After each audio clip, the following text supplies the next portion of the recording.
There you go. We are recording. So I will call to order the Heartland School Board meeting at 6:05 p.m. and welcome everybody. We do have a new board member, Heather. You pronounce your last name Venata? Is that how you pronounce? No, how is it pronounced? Venata. Venata. Like neigh, like a horse. Okay, Venata. All right, good. That'll help us remember. That's good. That's great. And do you know everybody that's on here right now? I know Lindsay introduced herself. Is there anybody else you don't know? I mean, I can see their names, but like the only one I really know is I know Nikki and I know Christine. Everybody else, not so much. Yeah. So why don't we just go around quickly and just introduce ourselves. Colleen, do you want to start and just kind of how long you've been on the board and why you do this stuff? Sure. I'm Colleen Spence, and I live in Heartland, and my kids were at Heartland Elementary. They moved to Hartford just this past year, so they're freshmen now. I have twins, and I've been on the board I'm doing a 3-year term now. I was doing a 2-year term before, so maybe 4 years, 3 years, 3 or 4, 3 maybe. I don't know. It feels like a lifetime, a good life. I spent a good life. Yeah. It's actually been really great getting to know everybody, and there is a little bit of a learning curve, for just kind of board stuff. And education stuff. For me, I'm not an educator. I work at Dartmouth College and do data analysis, systems analysis. Now I manage one person. I just boss them around. My dream job. Right. Having the one. I know. One person. Yeah. That's it. Good. Sarah, do you want to go next? Sure. I'm Sarah Taylor, and I also live in Heartland. And I have a junior in high school who went all the way through Heartland, and I have an 8th grader, and I have a 6th grader. It's been a great place for all of them. And I think I'm in the last year of my 2nd term on the board. So I think it's been like 5 years, maybe coming up on 6, something like that. But welcome. We're so glad to have you. Oh, and I'm a writer. I write crime fiction. Nice for time. Good books. We like that. And she also helps us edit copy when we need to. So that's always a good thing. Beth, do you want to go next? Yeah, sure. So Beth Roy, I have a 3rd grader and a current 5th grader at Heartland. And I think I've been on the board. I think Sarah and we both joined around the same time. So I think 5 or 6 years going on here. And I work up at the Rivendell School District in Fairleigh, and I coordinate farm to school and outdoor education for them. Right now. So my background is in education and outdoor ed and farm to school stuff and things like that. So I think that's it. Yeah, relatively new job, right? Yeah. And you said Christine, right? Pretty well. So I don't know if you want to just introduce yourself, Christine, to everybody else. I see Lindsay Rose is on here. I'm sure Lindsay knows you as well. Lindsay knows me, yes. I'm Christine. Heather and I have met several times. She actually came the summer of the first COVID year. It's all a blur in my mind. But when we were trying to create outdoor spaces, she came and helped make stools for the 3rd grade. Yeah. And brought her kids, Ruby and her little boy, whose name's going to escape me, but he was so adorable, the blonde curly hair. And they helped. So we got to know each other a little bit then. But I'm, the principal of the most amazing school in the whole world, Heartland Elementary School, and it's my 5th year as principal there. And I just love it. Heartland is a very supportive community, and you feel that in the school, and it trickles down to the kids. So I feel very fortunate to be part of that. Whenever we advertise a position at Heartland, we get more applicants than we do in some of the other districts. I think Heartland is well respected, both in terms of its place in the Upper Valley and also the reputation it's had over the years as a good school with high school choice too, which is very popular. So that works. Nikki, do you want to just give just a quick background? Sure, since it's the beginning of the year. So Nikki Buck, I have a 5th grader and a 7th grader. And I have been on the board since my 7th grader was going from kindergarten to 1st grade. So I feel like I've been on the board for 5 or 6 years, but apparently it's been longer than that.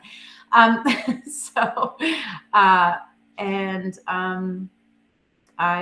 an engineer. I build computer models of rivers and streams.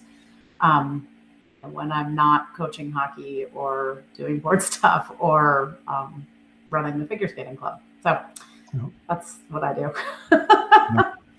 Great. Yeah. And Lindsay, I know you, I don't know whether Lindsay Rose was here when you introduced yourself, Lindsay, but do you want to just give a quick little background? I can, yeah. I'm Lindsay Perkins, the assistant principal in Heartland. This is my first year here. I'll echo what Christine said and how supportive and amazing this school community is. I'm trying to think if there's anything else. I have a son, Fisk, who's 4. My daughter Rory next to me is just turned 1 in January. You saying hello too? Okay. And yeah, that's me. So nice to meet you all. Yeah, that's great. And how about you, Heather? Do you want to just tell us a little bit about yourself? You look like you might be in the middle of something now. So I have 2 children, Ruby and Russell. Ruby is a very happy 2nd grader, and I just signed Russell up for kindergarten. Best day of my life. And so, yes, my husband's not home from work yet. So my children are just sort of like running like wild children. So I'm moving to a quiet space for a hot second. So, Yeah. And now I look like I'm in the witness protection program. That's okay. So yes, I'm Heather Veneta, and you know about my children. Obviously, I live in Heartland. I teach at Woodstock Union High School, and so I have a lot of education experience. I've been there for 17 years. I'm like longest standing in the math department. I teach math there. And what's fabulous is I get the chance to like see what Heartland graduates look like. So I've got so many Heartland kids that when they come to Woodstock, I get them all because I teach Algebra 1 and I get them all. And so it's wonderful to see like what Heartland produces for students. And so, you know, I have a lot of background with knowing about what it's like to be a teacher and a parent and a community member. So I'm excited to be part of this. Yeah, that's great. Welcome aboard. And everybody knows who I am, but I'm in my 10th year. I know for some it may feel less than that. Some it may feel a lot more than that. But certainly I've outlived the general life expectancy of a superintendent in a supervisory union and or a district. But again, it's a great place to work. I make a fairly long commute to get down here every day, but people are great about the way they accommodate that travel time. It's been kind of tough the last couple of years, as we all know, but we've gotten through it. I was also a math major and a math teacher. So Heather, you and I have something in common. And I taught mostly middle and high school, probably more middle school than high school, but I did do several years of high school. So, but this is a board that has always been pro-education, focused on kids, and that's why it's so fun to do this work with this board. So I'm sure that's going to continue as we make our way out of this crazy pandemic and just kind of get back to the business of educating, so to speak. Lindsay Rose, since you're the only other one, you're the only public we have. Do you want to introduce yourself and let us know who you are?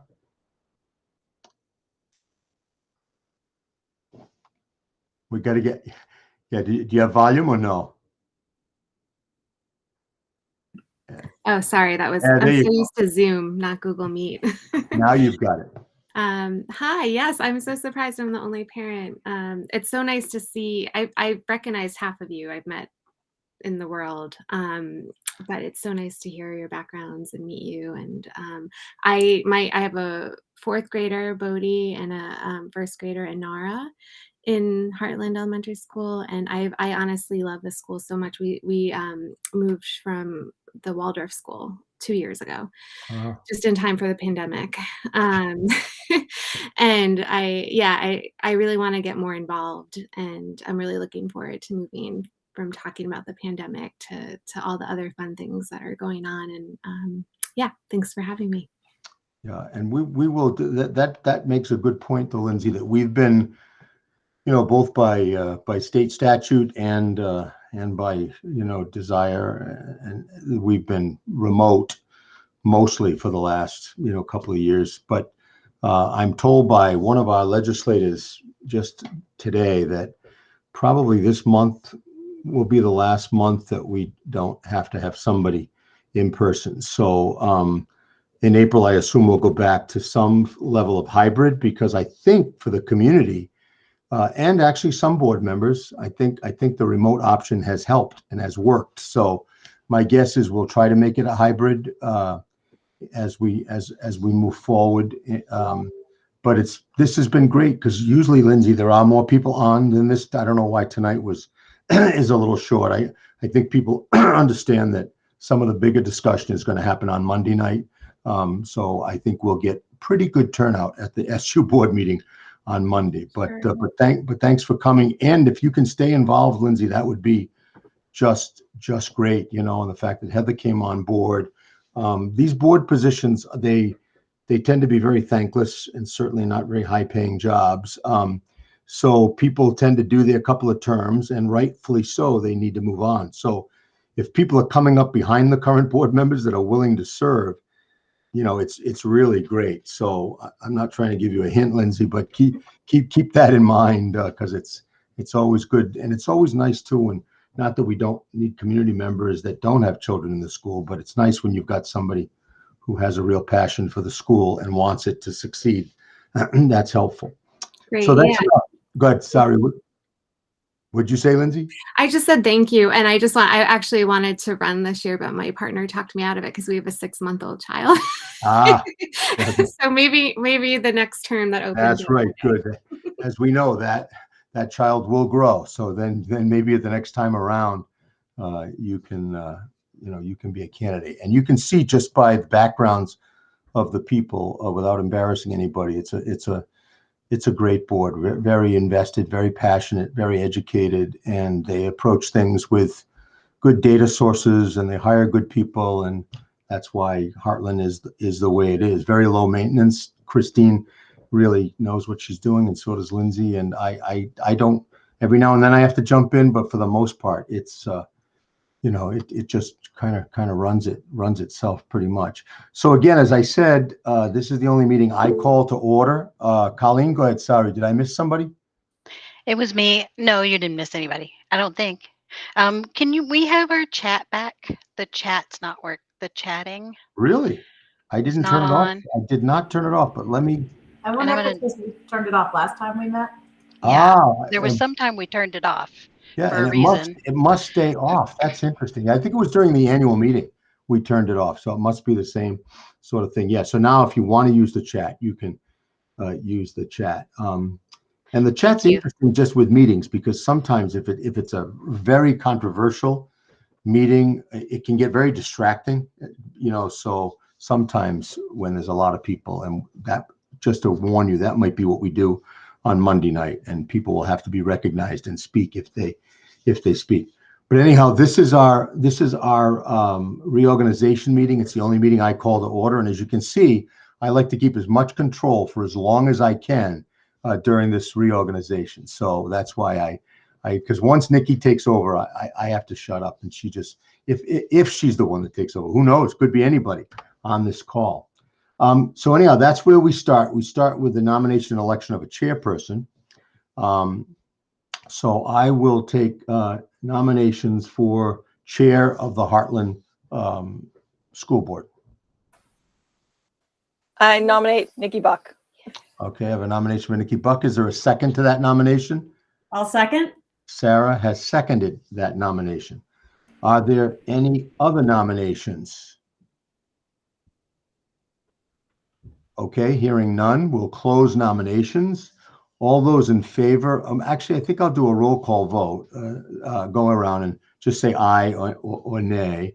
And I think we probably should on all of these, just because we're virtual, have a roll call vote. So let's start with Colleen. How do you vote? Aye. Sarah? Aye. Beth? Aye. Heather? Aye. And Nicole?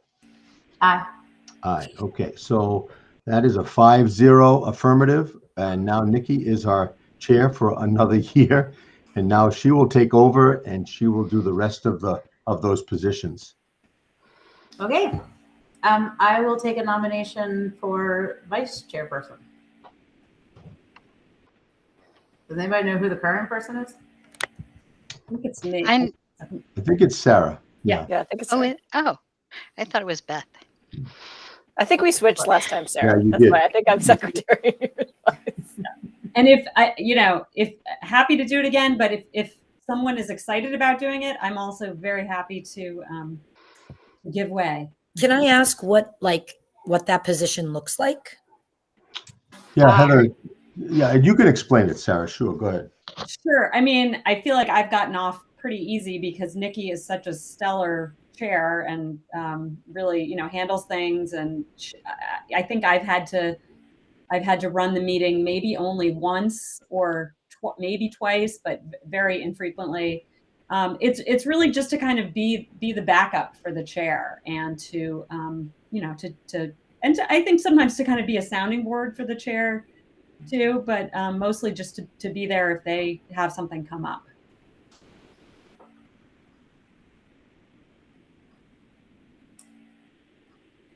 So I nominate Sarah. I'm sorry. Who did I step on? Okay, we have one nomination for Sarah. Do we have a second? I'll second.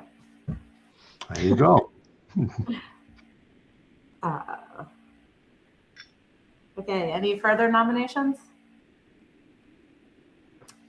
Okay, I will close nominations and we'll go to a vote and we'll do a roll call. Colleen? Aye.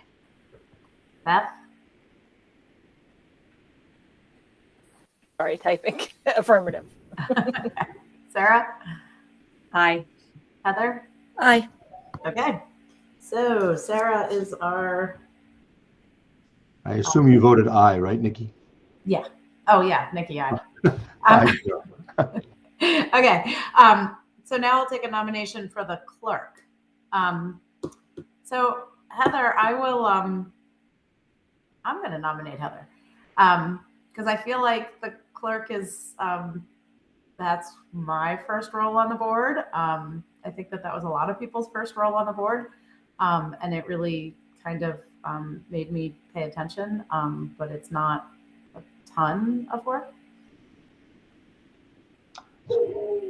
Yeah, Can especially. I ask a question? Yeah. So of all of these, the one that I'm interested in whatever works, but I am more than happy to do the bargaining council. Okay. But I don't know, because there's so many nominations, right? I mean, there's 6 nominations of something. So that means someone has to do 2 of something, right? Yeah, we you all can do have. more. You can do more than one. Yep. Okay. What does a clerk do? Well, if David found somebody, Yeah, I'm the to current hire- clerk, and I'm the current clerk, and you do have to take minutes if no one's available. But we usually have a hired person that actually takes minutes every time. And we do now. We hadn't for the last couple of meetings, but we do now. So it's just a lovely title. You can wear a tiara or something if you really want. And you are in charge, even when we have somebody hired. Sometimes we do an executive session and then come out and have to do a vote after the executive session, and you're in charge of sending that information to the person that types up the minutes. And even with taking minutes, it's not always the clerk. I mean, I've seen Sarah step in for Beth a couple of times, and because we went so long without a clerk, everybody kind of chipped in. I mean, I'm happy to do that. That doesn't sound horrible. So No. Second. Colleen seconded. Okay, so Beth, that was a Nikki and a Colleen.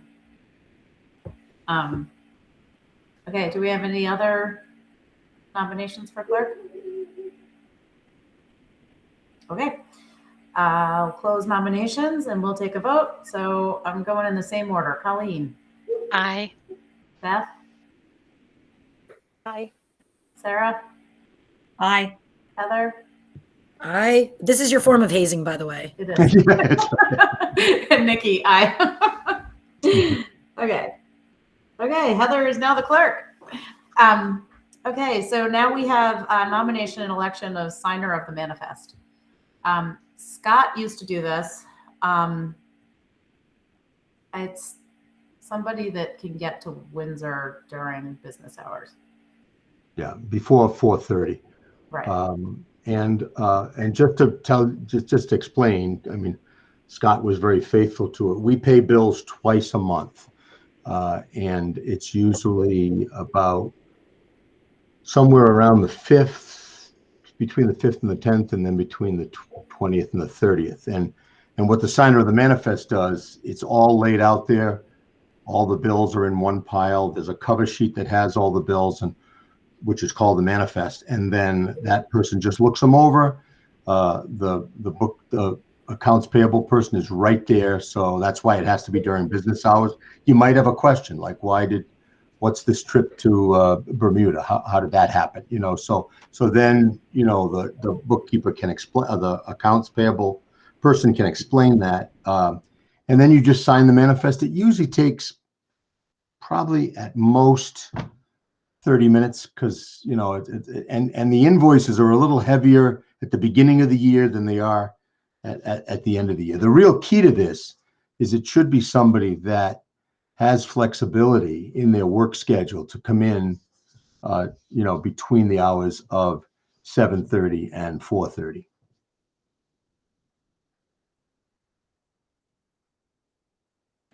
Sorry, yelling at kids to get a howling dog. So maybe we should start with who's flexible. So Is there a way to split it up? Like everybody takes a month or something? yeah, and I hate to take on responsibility. We all know that I'm overcommitted, but I do live the closest, and have the most flexible work schedule. So I'll take it on with the thought that I can say uncle at some point. Yeah. What the Mount Scottney board does, Nikki, is they also appoint a backup just in case, right? So you know who you'd call first if you just absolutely you were out of town or you just couldn't do it. But for the board chair, it's not bad. We've got one of the board chair who does it because it also gets you in the central office, at least a couple of times, and I'll nominate Nikki. Okay. I'll second. second. Okay, I'll Sarah. second. With the offer that reach out, Nikki, if you need help. Okay. Okay. So, any other nominations? Okay. I'm going to move to a roll call. I'm going to change the order because Colleen was looking in the wrong direction. Sarah. I say aye. I need to Okay. step away for just a second. I'll be right back. Okay. So Colleen says aye. Colleen's aye. I'm aye. Okay. Beth Aye. and Heather Aye. and Nikki. Aye. Okay. So I am the signer of the manifest. And Heather, you're like the only one that's not in the row. So that's why you're at the end, or you might be at the beginning of the next one. So nomination of representative to the SU Bargaining Council. Hearing the earlier conversation, I'm going to nominate Heather. Is there a Second. Okay, so that was Nikki. Okay. Heather, you said you were interested. I think we're good for 3 years, but Yeah, we're good. Well, the teachers, how long is your term, Heather? Is it a 3-year term or a 2-year? It's a 3-year term, yeah. So you will probably get involved for sure in the teacher negotiations. Their contract expires in 2024. The support staff goes through 2025. So that, and it's one bargaining member from each of the districts, and it's been a good group. Again, you just have to be a little flexible with night meetings, because when we start negotiating, as you probably know, Heather, it's, you're meeting pretty frequently. But that would be great, because Scott did it, and we need somebody really who kind of knows bargaining a little bit to do it. Okay. So I think we're ready. Did we roll call on that one? Yeah, I would roll call on it. Yeah. So Colleen, you're back in number 1 seat. What am I voting on? Wait. Oh, sorry. Heather for bargaining council. Oh, excellent. Aye. Beth? Yes. Heather, I'm skipping up to you. Aye. Sarah? Aye. And Nikki, aye. Okay, Heather, got another job. Another job. 2 jobs. 2 jobs. Okay, nomination for representatives to the SU board. So this is one of the more time-consuming ones. And currently it was Scott, Colleen, and I believe. Right. Um, I think the chair by charter has to be Right. a member of the SU board. Can someone talk a little bit more about, like, Nikki, when you say time commitment, like, what does that look like? So the SU board also meets once a month. So you're doubling your monthly meetings. And this month, where both boards are meeting twice this month, you are quadrupling your meetings. So yeah, so you have to go to SU board meetings that are just as long as Heartland meetings. Sometimes longer. Where and when? The SU board, David, what's the SU board's normal time? Well, we haven't reorganized yet, but they have traditionally been the 4th Monday of the month, I think. Is that correct? That sounds, yeah, they're the 28th. Yeah, so the 4th Monday of the month. Yeah. So. And same time. And also the virtual option will be there. So you can always come in like this. And in order to have a quorum at the SU board, we need to have 7 board members. Correct. And so Right. you can skip, I mean, you don't want to skip, but you can skip more. Going to the SU board, between the SU board and the local board, you really know everything that's going on. I think that, and Sarah and Beth, you guys can testify to this. I think when you are not on the SU board, you have to get caught up a little bit. But I don't know. Yeah, definitely. When I was on the SU board at the beginning of my experience on the board, and you just know much more about what's going on. Yeah. And plus a lot of things, as the ones who've been on know, a lot of things now are centralized by state law, by state statute, and also by the desire of the 3 boards. We've tried to be efficient with decisions we make. We have 1 bargaining council, 1 master agreement for teachers, 1 master agreement for support staff. So a lot of stuff, that's why 1 board just can't go off like the old days and do what they want to do. So it's been a good experience. I mean, I think we work hard at trying to be congenial and collegial at that board level, and it seems to work pretty well. It is a little bit more time, that's all. Does it change year to year? So, like, next year, will it reorganize again? So it changes every year at this Yes. time? Okay. Yes, yeah. Who was on besides you, Nikki? Colleen Colleen. And who? I And was Sarah? on. and Scott. Oh, and Scott, that's right. Okay, yeah. Okay, good. Colleen, how do you feel? Do you want to stay on the board? I'd like to stay on, but I'm willing to give up my seat if somebody else would like it. I mean, you can always tune into the meetings either way. Yeah.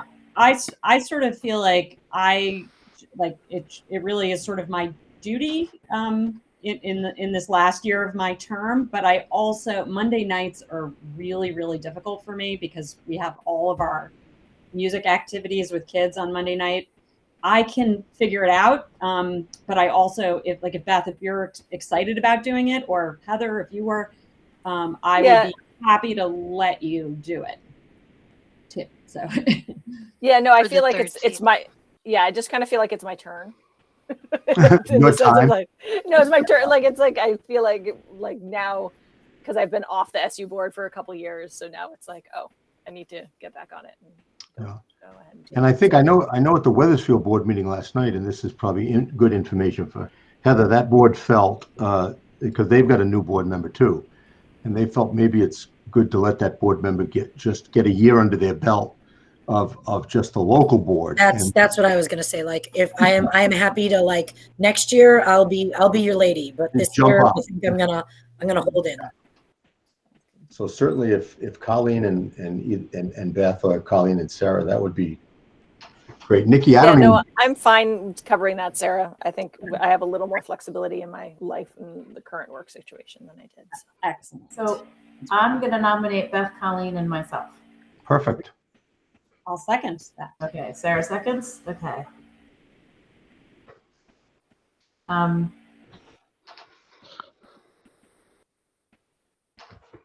Okay.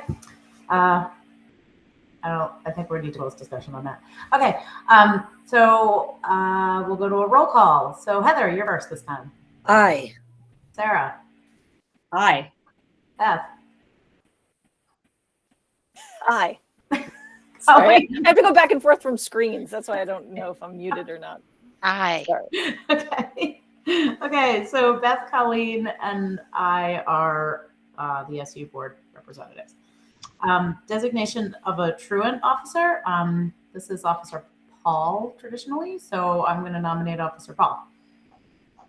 Oh wait, we don't Second. get to be a truant officer? No. Yeah, you can do that, Heather. I totally do it. Yeah. And for I yell at children. I like to yell. Nice. the public, I think it's yelling at parents, isn't it? It's No, yelling we at parents. don't yell. We call no the yelling? parents in and we Oh. try to problem solve why the child isn't making it to school. It might not be a job for me. It's Might not be. a good job, Colleen, no. Officer Paul is our he's our Yeah. SRO from Windsor. So I will second the nomination. okay, so we have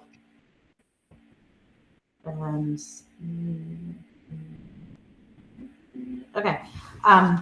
So we'll go back to a roll call. Okay, I'm mixing it up. Beth, you're first this time. Yes. Sarah, Aye. Colleen, Aye. Heather. Aye. Okay. Nikki, aye. Designation of the official newspaper. I think we have the Standard and the Valley News. That's what we've been using, yeah. Yeah. Okay, so I guess I just officially nominated that. I'm just going to try and keep us moving here. Do we have a second? I'll second. Sarah? Okay. And so any further discussion? Any other newspapers? What is the purpose, just so I understand, what's the purpose of designating a school newspaper? It's when we have to legally warn things in print, which is not as frequently, is it, David? Or does No, it go there with not very often. But that would be it, especially if you're gonna, warn a special meeting or an emergency meeting. That would be your newspaper. Yeah. It's kind of a relic of the pre-digital times, but it's a requirement of the board. So. Do we have an electronic version by any chance? Like, do we have an electronic anything yet to think about start replacing it? As far as newspapers? Well, just like if you have to warn something, like, is there an electronic means that we do this? Yeah. Does anyone Yeah. do it? Yeah, exactly. Because when we send, it says Valley News, but they're no longer putting block ads for meetings. But they do put it in their online section. So that's how it's worn. It is electronic, basically. And it also goes to the listserv. Right. Yeah, and Lori takes care of all of that in the central office. That's the unofficial. Right. Okay, so I think we need to vote on that. Stay with those two. Yeah, I mean, the only other one that comes to mind is the Mountain Times, but it's more Killington focused, and so I think we're good with those two. So I'm going to close nominations, and Sarah, you're first this time. Aye. Heather, Aye.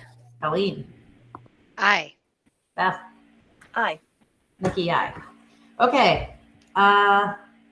So establishment of a regular time, place, and date of monthly meeting. I don't know about you guys. We changed to Tuesdays last year, and I kind of like it. I like that we're not overlapping with the select board from a public standpoint.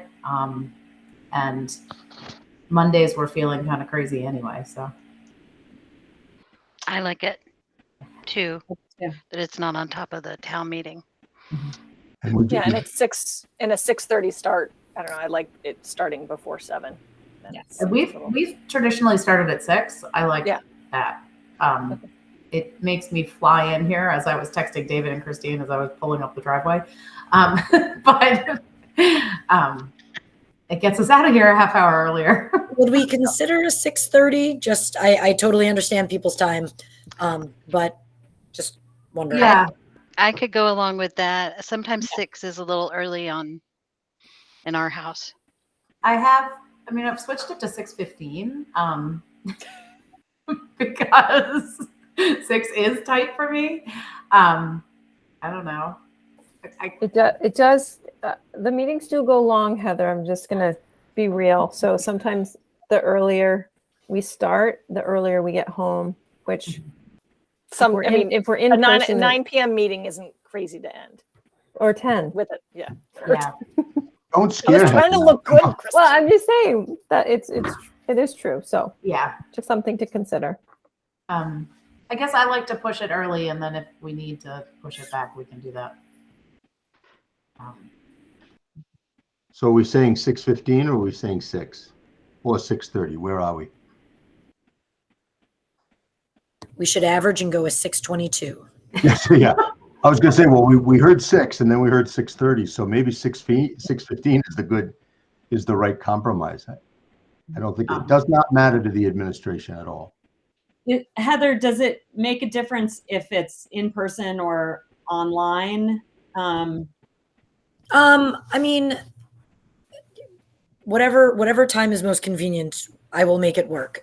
When it becomes in person, it's actually like I can figure out either way. Like 6 is fine, 6:15 is fine, 6:30 is fine. You know, I live 15 and a half minutes from the school, so. We could start with 6, huh, Nikki, and then see how. Yeah, let's see how it goes. Anybody can cry uncle anytime they want to, and we can change it. And we can push it back. And Heather, just so you know, I have frequently changed it during hockey season because I would get off the ice from coaching at 5:20 and have to race back to a board meeting. So let's go with 6 on the first Tuesday of the month. Okay. And the location, when not on Zoom, would be at the school, elementary school. Okay. Let me just, I want to see. Yeah. Okay. That's good. So the first Tuesday, because the other Weathersfield meets on Tuesdays too, but they are the third Tuesday of the month. But I don't mean to interrupt you, but I think because of the school vacation, Weathersfield is meeting on that first Tuesday, the 5th of April. But that, I mean, we've done that before where Angie covers your meeting or Christine does. I mean, we can do that if you want to stay with the first. Normally that will not be a conflict. I think we'll stay with the first Tuesday, and I think we'll be okay. Okay. We'll figure out Who covers it? Yep. Yeah. I think we have an experienced enough board, David, that you should probably go to Weathersfield and we'll handle this. Yeah, that's what I like to keep an eye on Weathersfield sometime. So, yeah. Okay, so So 6 p.m. HES First Tuesday of the month, right? first Tuesday. Okay. Do I have a second? Second. Okay, Colleen. And Sarah, I'm going to put you as Colleen's going to move it, and then Sarah's going to second. So that way I'm not moving every single thing. Okay, I will do a roll call. Beth. Hi. Colleen. Aye. Heather. Aye. Sarah. Aye. Nikki. Aye. Okay, we did it. So that will be the 5th next month. Yes, we are organized team. Well done. Yeah. I Well will done. say, okay, so I'm going to be blunt. I'm really excited to get back in person because we move a lot faster. These online meetings are slow. Yeah. So, You don't need to roll call when you're in person either. yeah.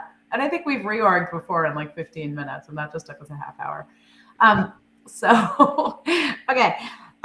So changes or additions to the agenda. We originally had an executive session. We were going to have a parent present at an executive session. We no longer have that parent presenting, but I would still like to discuss that student matter in executive session, but hopefully not for as long as previously. So I'm just warning you that we have a student matter for executive session, and that's it. Does anybody else have anything? I think we're good. Okay. Lindsay Rose, this is public participation time if you would like to publicly participate. There we go. And muted. Yeah, I'll be very quick. I know I have a 2-minute window. First, I just wanted to thank everyone for serving on the board during COVID. I can't imagine what it's been like for all of you, and also the administrators on this call. Can't imagine what it's been like for you. And some of you are teachers. My heart goes out to all of you. The first call, just to be clear, that I've attended, or meeting I've attended, was the budget meeting of the Heartland, the last meeting you guys did, and I was so excited. I was like, yay, what a strong team. Like, I'm so happy I'm part of this town. Like, it just was so exciting to me. And then I went back and listened to the larger supervisory union meeting. And, I know not everyone is on the same, doesn't have the same opinion as me, but I feel like our children should have been unmasked like yesterday, and it should be a personal decision of the parents and, the staff, whether they want to mask or not moving forward. And I don't want to argue that, because I know, again, there's a strong divide. I have friends on both sides of the argument. I have people that want to stay masked forever and make everyone else stay masked forever. And I want people who kind of feel like I did, that, it should have been lifted a while ago. And my big concern with the whole mandate was there was never, at least from my point of view, like a clear end date or a clear, we've reached this point and that's when we're going to lift the mask. It kind of was like murky. And I'm really, feeling like the risk of COVID to my children is not as scary as I once thought it was. And because the majority of the school has gotten COVID, majority of the school is vaccinated. Despite mask wearing, despite vaccination, it just ripped through like our community. Luckily, it wasn't the heavier version.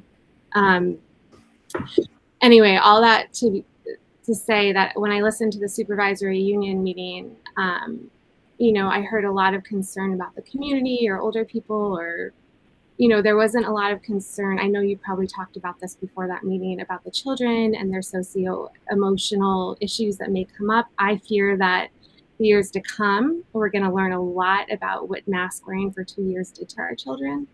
And, I really respect you guys. I think, Dr. Baker, I've emailed him a lot, and I really appreciated all your responses. They were like timely and very thoughtful, and thank you very much. But that being said, I really respect that the administration really listened to the CDC and the Vermont Department of Health. And now that the state and the CDC is saying that it should be a personal choice unless you're in a high risk area, I really, really strongly believe we need to stick to the 14th date. Or, I know that you're having a meeting on the 14th, and I'm the only parent here today. I had a few, I actually don't know a ton of parents in Heartland. The ones I do know, it's probably like 60, they're ready to unmask their kids and make it a personal choice. 40, they want to keep masking, honestly. And I asked other people to join and they just couldn't. So I felt like I just had to voice my personal opinion and let you know that I also attended a meeting with about 60 plus parents in Windsor, and there was like a Scutney parents there. There was one other Heartland family there. There was, people are really ready to move forward with unmasking. And I just happened to be the only voice in Heartland, but I felt like I needed to show up and tell you how I felt. So thank you all for listening. Thank you for coming and talking to us, and thank you for being so reasonable in your emails. Yeah, thank you also, Nikki, for getting back to me, and Christine and everyone else I emailed on this call. Not all of our emails were reasonable. No. And so it was just nice to get well thought, well worded, and not angry. Yeah. Um, And the only thing I'll say, Lindsay, just quickly, is that, and I think the plan going forward. I'm going to try on Friday to get all the data we've collected out, and everybody I think is well aware of the recommendations of, the CDC and the Vermont Department of Health and the agency. And one thing that this board, not just this board, but all the boards have been pretty good about is following the guidance, and even though it's only been guidance, I mean, people misunderstand the fact that the state was mandating masks. No, it was guidance. It's always been guidance. And this is guidance too on the 14th. But I just don't, and I don't want to speak for the board, but I think they'll be open to continuing to follow that guidance. We'll see what happens Monday night. I'll get the data out Friday to parents as well. I promised I'd send out the same PDF data that we've got. But there's not going to be any surprises in that data. Case count is low. Parents and students are ready to take them off. Staff is a little more reluctant, but they're about 50-50 split. So there are no surprises in the house. I mean, it is what it is. And I think now it's just a matter of making it happen. And so we'll see what happens. But be there if you want to be there Monday night. You certainly can.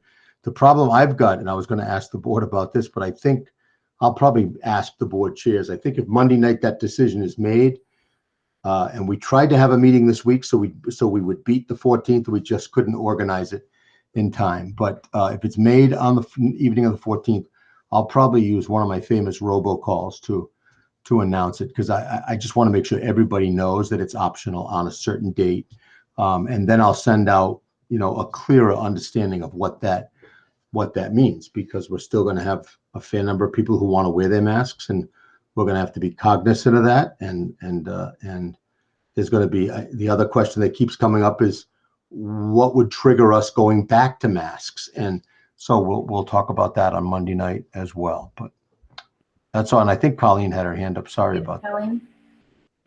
I was just gonna say I'm ready too.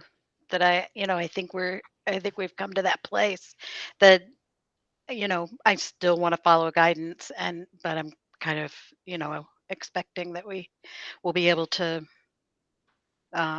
stop wearing or go optional, whatever, soon. I don't know what to expect for the Monday guidance or what's coming out. I can tell you, I'm definitely on the side of mask, vaccine. I felt really strongly about it at times, and I still feel strongly about following guidance and science. But that I really have heard in the last couple of meetings, some people talk about the effects of masking, and I think we all feel some aware of it, but it did kind of hit me a little more in having people speak up. So I'm really glad to hear from people about that, and it has struck home, and I'm like, yeah, I'm ready. Heather? And Oh, sorry. yeah, Helen. no, I'm sorry. That's Okay. all right. I think I said it all. Heather?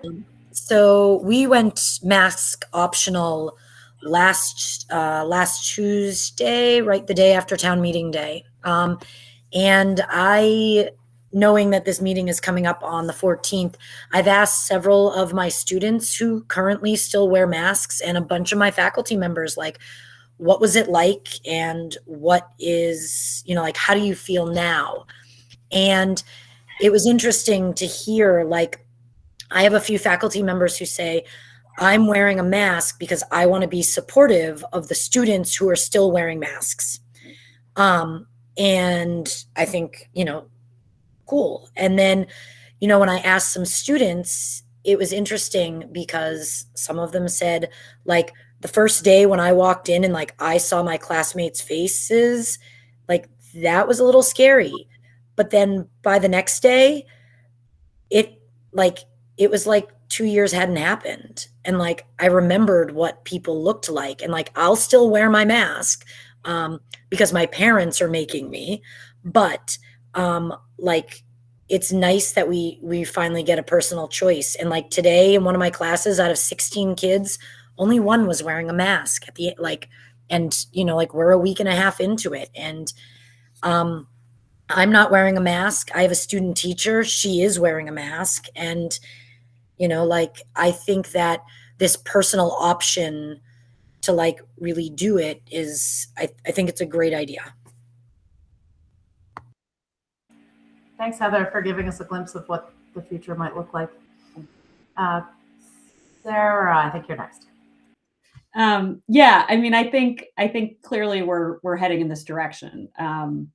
It would be, I think it's really just a question of how it's done and how we make the transition. And I really just want to make sure that we are thinking about the sort of social emotional elements of this. We have I know of kids who are immune compromised at our school, and they and their siblings are going to have to continue wearing masks for the foreseeable future. And I think it's just going to take some extra communication with the kids to make sure that nobody feels singled out when they continue to do that. And there may be, I think there may be quite a few staff who also continue to wear them, whether in solidarity with students or just because they feel more comfortable. And I think that's, it's important that they feel comfortable as well. And on the other side, I think kids who take their masks off, there may be some social dynamics there that just we need to keep an eye on, because kids, kids talk and kids say things to each other. And so I just want to make sure, I think we're heading in this direction. I don't think there's any question that this is where things are going. I just want to make sure we give our administrators and our staff the time and support they need to make this transition, in a way that feels good to everybody, and that doesn't create divisions at our school. So that would be my feedback. Beth? Yeah, I'm in my first week of optional masks at our school, and it's weird. It's really, really weird. And I won't say there's some real anxiety around there, and it's very similar to the data we're seeing when I look around my schools, because I work in all three of our schools in the district. So I see, most students unmasked and most staff masked, and it's just really it's interesting. And I think, like Sarah said, I think we're going to be really conscious in how we can support our teachers to make sure they support the kids in whatever decision their families are making, that there's not a lot of chatter around that as well. But it is a very odd, and I got hired in January, so I haven't seen any of my colleagues' faces. So it's just really, or students, like, it's just really strange. But I think, like, just trying to be as delicate as possible and understanding, because it seems like within my own school, a little anxiety got kicked up a little bit, these last couple of days around just from staff, but also great excitement as well from students and staff to see smiling, beautiful faces as well. Thanks, Beth. I just wanted to take a second, and I realized, Lindsay, in one of your emails, that we didn't at the SU meeting talk about the impact that masks have had on students. And to me, I guess I didn't talk about it because it's a known. Like I feel like to me that's the thing that's always out there, the thing that we don't even have to talk about, because we know that that the masks do have impacts on kids, and we know that there's problems with speech, and that we know that there's problems with development, and we know that there's problems with social cues and all of that. And to me, that's just kind of explicit with, if we have a mask on our face, all of those problems do exist. And I guess maybe it's my fault for not mentioning that is always in my mind. But I'm really glad that the CDC guidance changed, and I'm definitely ready. So but I'll also say that neither of my kids are ready. So they're both probably going to wear masks, and I'm going to say you can take them off, and they're going to say no. So it's going to be an interesting dynamic. Go ahead, Lindsay. Just really quick, thank you, everyone. It's so nice to hear humanity behind all these voices and opinions. And I think they're diverse because we're a diverse world and everyone's going to have different opinions on this. And I just wanted to give a quick personal experience. We've been having play dates the last couple of months, and all the parents are all over the place when it comes to wearing masks or not wearing masks. And I've had kids in my house wearing masks when my kids weren't wearing masks, and I had my kids go to other people's houses where the kids were maskless. It's been like a mix all over the place, and we all just respect each other, and we talk about where we are before we go, make sure everything's clear. And I'm hoping for the best. I don't think it's going to be as big a problem as we think it's going to be. I think the kids these days know that, there's people with higher risk. My fourth grader even he's ready to take his mask off, but he even told me, he's like, you have to be careful with people that are at risk, and so I don't personally foresee any issues with people who decide to keep their masks on. And I will help reinforce that, because that, we can't have that. But I've also mentioned it, we've had it the other way. This is another reason I want the masks off, because my daughter took her mask off outside because there was confusion. The person who watched the kids outside didn't know they didn't have to wear masks, and then got the school dealt with it very quickly. When I emailed them, they're like, oh yeah, they don't have to wear masks outside. But my daughter was like, oh, and took her mask off, and all the little girls ran away from her because they thought she had cooties. And I don't want to live in a world where my healthy child causes fear in other healthy children. And I just think, I think we have to do it immediately and then deal with stuff as it comes up. But that's my personal opinion. And I thank you all for responding, and it's really nice to see your faces and hear how thoughtful you all are. Thanks, Lindsay. Go ahead, David. Yeah, I was going to say too, this is more to Sarah's point. I think the fact that we did have this even this week in preparation for that board meeting. I know that some of our teachers have already started to have those conversations. The counselors are involved, and just kind of more in the what if next week we can have optional mask wearing. And there's been some great conversations. I was at Windsor all day today, and I heard a couple of those conversations. And again, I'm sure they're happening at Heartland and Weathersfield, but I think we're just going to have to, just be sensitive to that. Kids are resilient. I believe that. But I think there will be times, when, a student in a mask who may be immune compromised will say to a student who's not masked, you need to stay away, stay back, stay away from me. I need some distance because you don't have a mask on. I mean, we're going to have to just work them through that. And it'll be the same thing with staff members have all different levels of anxiety with all of this. And plus they're a little bit, older, obviously, than the kids. And some of them have immune deficiencies, and some of them are living with aged parents. And so I think part of the issue with this has been that historically, we just didn't know enough about the science at the beginning of this virus, and now we do. But the early, if you go back even 2 years ago with that Delta variant, I mean, people just really believed, and in a lot of cases with the Delta, it was a death sentence, or it could be you could get very sick, right? And then we've come a long way with vaccinations, with the science behind some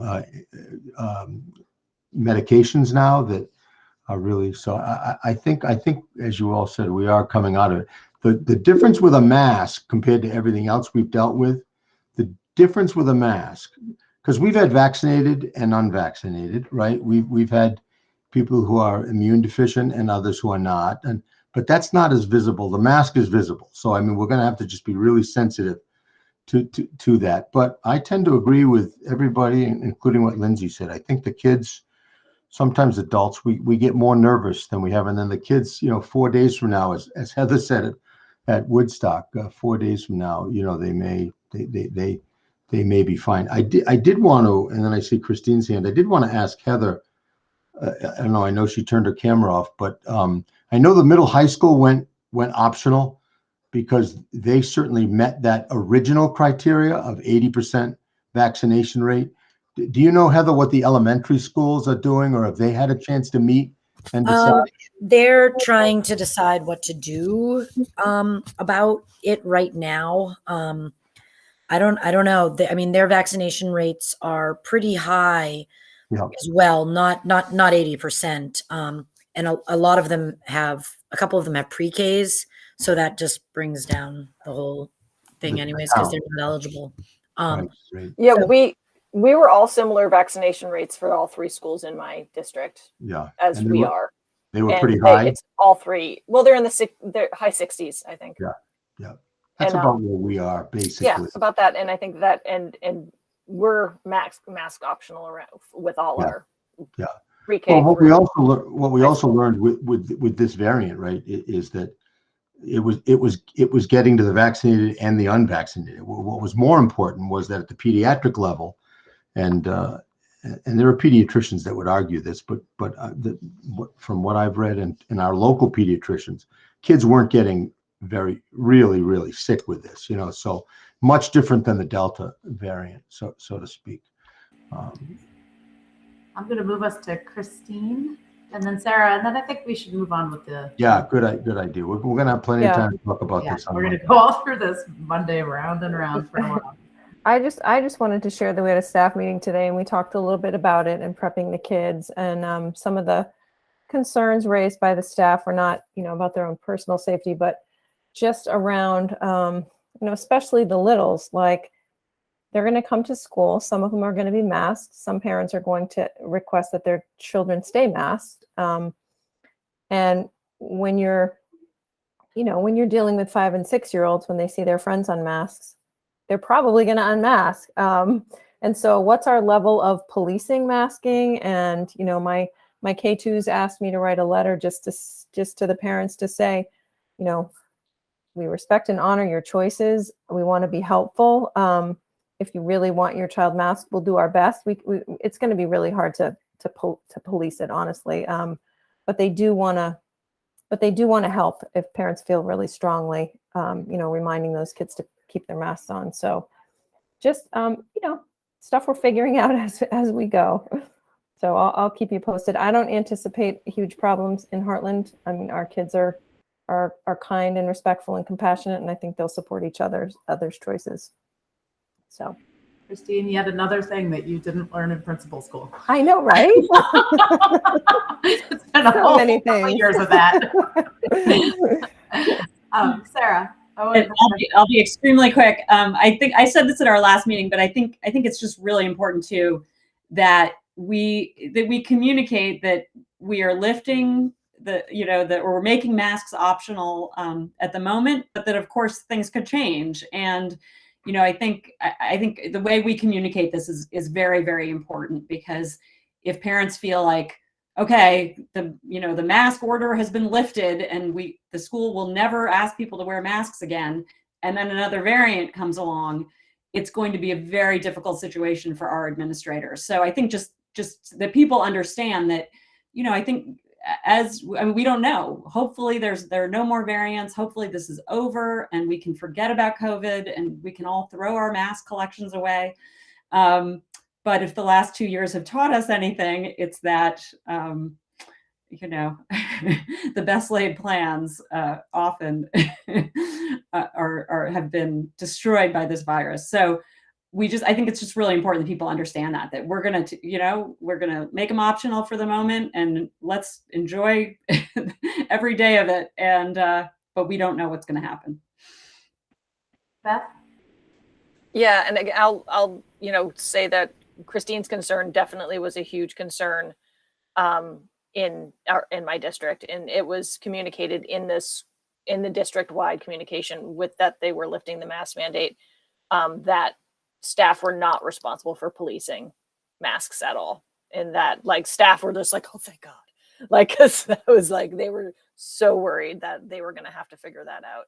And so it was very clearly stated to parents that staff in no way, shape, or form are responsible for following, it's, you tell your kid, and I mean, of course, if the teacher knows, they're going to say something and help, but it's that whole thing of they're not going to have to keep a tally of students that have masks and not, and blah, blah, blah, all that.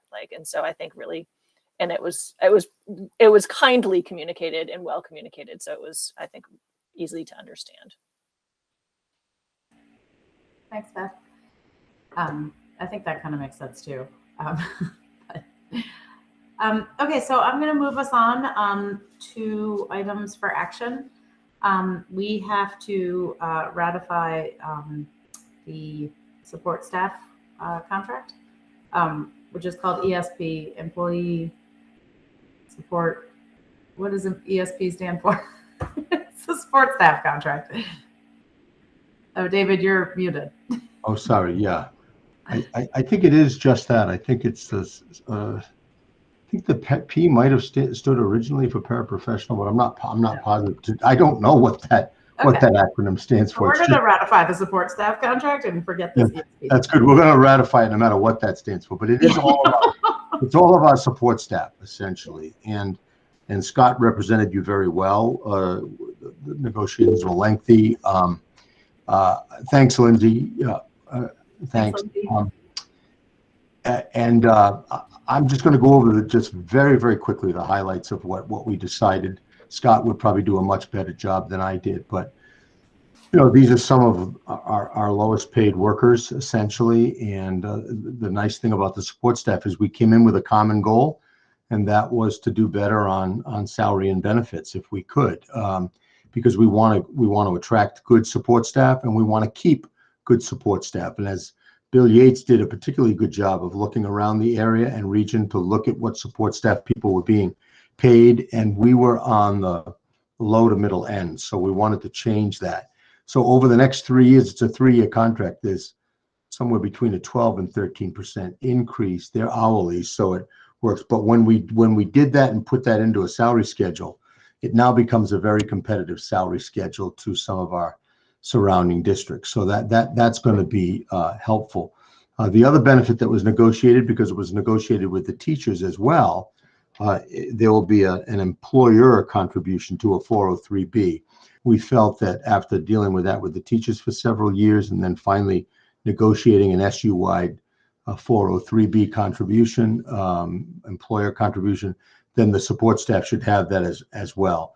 The teachers are a dollar-to-dollar match. The support staff, it's 50 cents on the dollar, up to a cap for the employee of $800, which caps our liability at $400. And that's just assuming that a support staff employee will decide to contribute to an annuity, right? I mean, it's always an option. It's not required for them to do that. Same thing with teachers.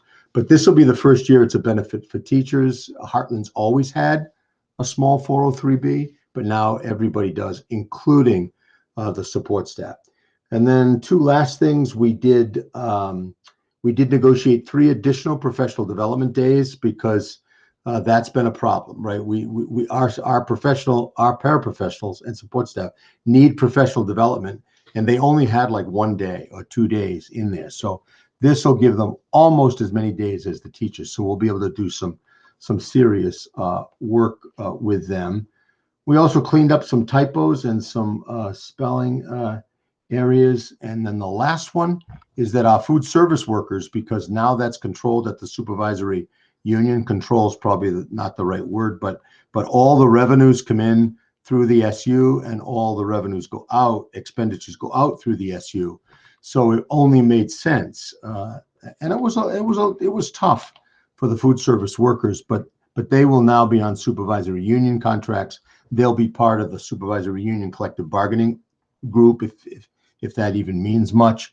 There's not going to be people transferred around, but it will give Craig the option that if he's got a real shortage for a day somewhere, or somebody's really sick at Heartland, he could take somebody from Mount Scottney and move them there, and vice versa. So he's the supervisor anyhow. So it just aligns the contract now with the way we've been managing the program anyway. So that's it. Those are the highlights. And Heather, you can feel free to abstain if you want, because this board's been updated on a periodic basis throughout the process. But what we would need is a motion to ratify the ESP master agreement for 2022 through 2025. Anybody want to take a shot at that motion?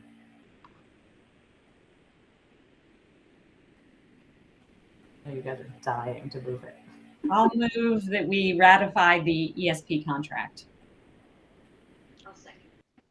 Okay, so moved by Sarah and seconded by Colleen. And David, that was 22 to 25. Right. School years 22 through 25, right? It's actually fiscal year 23 through 20, but yeah, I would just say from 2022, July 1, 2022 through June 30, 2025. And I want to thank Heather for giving us the acronym educational support professionals. Thank you. Did you look that up, or was that on the top of your head? Did I move that up? What do you mean? Did you look it up? Did I look it up? No, I know it's educational support professionals. Okay. ESPs. ESPs. Okay. Okay. David, my question, I had a question on the food service team. Did they, was there movement in their packages as like, did their salaries pretty much stay the same, their vacation, all of that?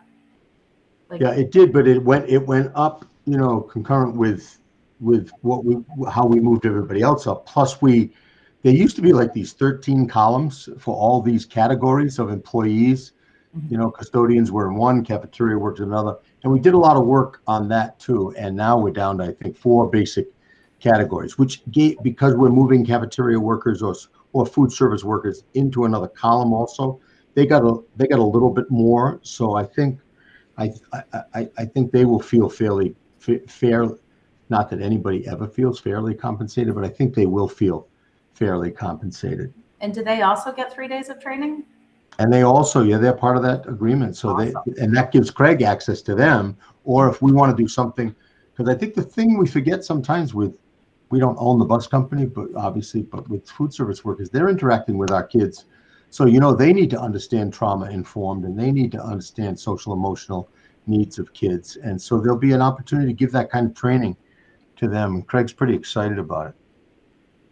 Nice. That's awesome. I'm really excited to hear. Those are really good movements. Very cool. Okay, so we have a motion and a second. Is there any further discussion? Okay, so we'll go to a roll call. So let's start with Sarah. I would say aye. Okay, Beth, Aye. Colleen, Nikki, I'll do aye, and Heather, you can choose to abstain or vote. I am all for treating paraprofessionals as like fabulous human beings because a lot of things fall on them. And so I appreciate that, like, their salaries are going somewhere, like their pay is going somewhere, because a lot of them I know a lot of ones in my building, and they have second jobs. Like, they leave and then they go to a second job. So, like, anything we can do to help people out, I am an I. Perfect. Okay. That's great. Okay, so that was unanimous, which is awesome. And I have already signed it, so it's a good thing that we voted for it. And so now I'll take, unless there's anything else for public session, I'll take a motion to move into executive session for a quick student matter. Do we need So to talk moved. about do we need to talk about items for next agenda or no? Oh God. I think we did that on the first one. I did think that it's on on the- the agenda. Yeah, from Yeah. last one, Okay. the notes. All Yeah, right, so good. here I have a 6 p.m. start for the principal's report, superintendent. Oh, we ratified the support. Oh, we do not have to ratify the support staff contract or the educational support paraprofessionals. Oh, Good. Somehow that got on this agenda, which is great. yeah. But we are going to look at the CIP and Yeah, the continuous improvement process. Yeah, yeah. so. Is there anything else that people feel like should move on to the next agenda? We'll probably have some hiring updates, right, Christine? I sure hope so. I have a third grade teacher that I'm pushing really hard. So Oh, good. Good. Good. we'll see. I'll keep pushing. Yeah, we should have some hiring updates Okay. for sure. Anything else? I'm sure something will come up between now and then. On that note, can I just, is it appropriate for me to say something about that? Yeah. Okay. David, you and I have chatted about this. The third grade position, because of movement within our building and within our SU, and some of our positions are title funded, people get RIF'd before the title funds come in. That's just standard practice. That would impact the third grade position that's posted. And I would advocate for posting it as a definite position without, if I post it as anticipated or contingent on title funds coming through, I'm not going to be able to hire anybody. So I want to be upfront about that and just get your feedback on that plan. I mean, we're pretty certain the title funds will come in. They just come in like May or June. Right. And you can't wait till May or June to hire Yeah. people. Yeah. So if you're good with that, I mean, Risk, but we'll figure it out. okay. We'll figure it out. Yeah. Yeah. And your poverty numbers, as we know, are going up. So your piece of the title pie keeps getting a little bit bigger. So I think you'll be fine. And that way it avoids also this reduction in force and laying people off. And it seems like a consternation that you shouldn't have to do it, just because, I've never seen title money stopped coming in. So I think we're fine. Okay. I'd say go for it. Thank you. I didn't think of it until we just talked about it. So Okay. thanks. I feel like there was something else on my list, but I don't remember. So what it just to was. go into executive session, that was it. I Okay. motioned. So Beth moved to go into executive session, and is there a second? Okay, Sarah Sarah seconded. seconds. Okay. I'm not going to do a roll call. All those in favor of going into executive session? Aye. Aye. Hi. All I'm those going to opposed? stop. Sorry. Okay. And abstentions? No. Okay. We're good. So I will stop recording. Okay. Nikki, would you like me to sign off?